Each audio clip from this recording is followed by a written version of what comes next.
જિલ્લા વિભાજન બાબતેની રજૂઆત સ્વરૂપે અરજી લેવાની થઈ શરૂઆત। બનાસકાંઠા જિલ્લા વિભાજન બાબતેનો રોષ અને રજૂઆત હવે ગુજરાત સરકારની ઊંઘ હરામ કરી રહી છે। ગુજરાત સરકારે બનાસકાંઠા જિલ્લાના બે ભાગ કરી નવીન જિલ્લા તરીકે થરાદ વાવને જાહેર કર્યો છે। જોકે નવીન જિલ્લાની જાહેરાત સાથે જ ધાનેરા અને કાંકરેજમાં ભારે રોષ જોવા મળી રહ્યો છે। ધાનેરા તાલુકા બે બનાસકાંઠા જિલ્લામાં સમાવેશ રાખવા માટે ધાનેરા તાલુકા હિતરક્ષક સમિતિના નેજા હેઠળ અનેક કાર્યક્રમો રજૂ થયા છે। તો બીજી તરફ ભારતીય જનતા પાર્ટી સાથે અન્ય આગેવાનોએ પણ આવેદનપત્ર સાથે વાવ થરાદ જિલ્લામાં રહેવાના સમર્થનમાં રજૂઆત કરી છે।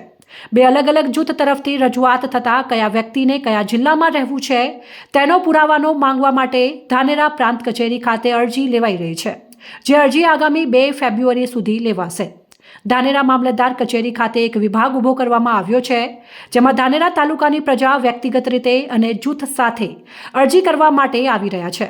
આજે પહેલા દિવસે અંદાજિત 600 જેટલા ધાનેરા તાલુકાના નાગરિકોએ અરજી કરી છે। બીજી તરફ ધાનેરા તાલુકા હિતરક્ષક સમિતિ દ્વારા પણ ગામે ગામથી જિલ્લા વિભાજન બાબતેની અરજીઓ થાય તેને લઈને બેઠક કરી છે। ધાનેરા તાલુકામાં જિલ્લા વિભાજન બાબતે રાજકારણ અને સ્થાનિક પ્રજાના સંબંધોમાં ખરાશ આવી રહી છે।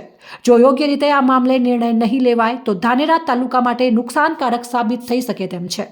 હું સરાલ ગામમાં રહું છું। મારે બનાસકાંઠામાં રહેવાનો છે। સરકારને એટલી વિનંતી છે કે અમારે બનાસકાંઠામાં સારું છે, થરાદ જવું જ નથી, બિલકુલ નો એન્ટ્રી।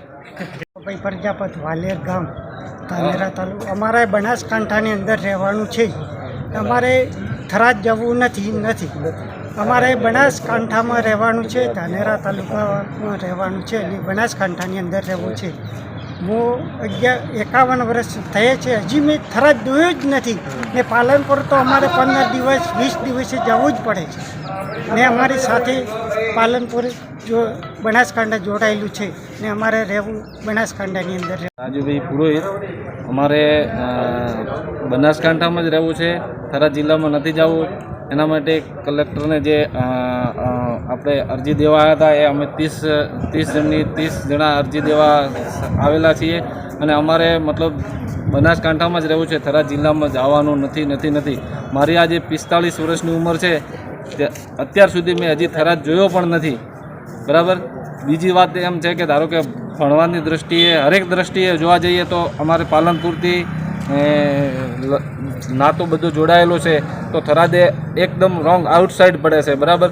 એટલે સરકારશ્રીને મારી એટલી વિનંતી છે કે અમારે બનાસકાંઠામાં જ રહેવું છે અને અમને બનાસકાંઠામાં રાખે એવી સરકારશ્રીની વિનંતી છે।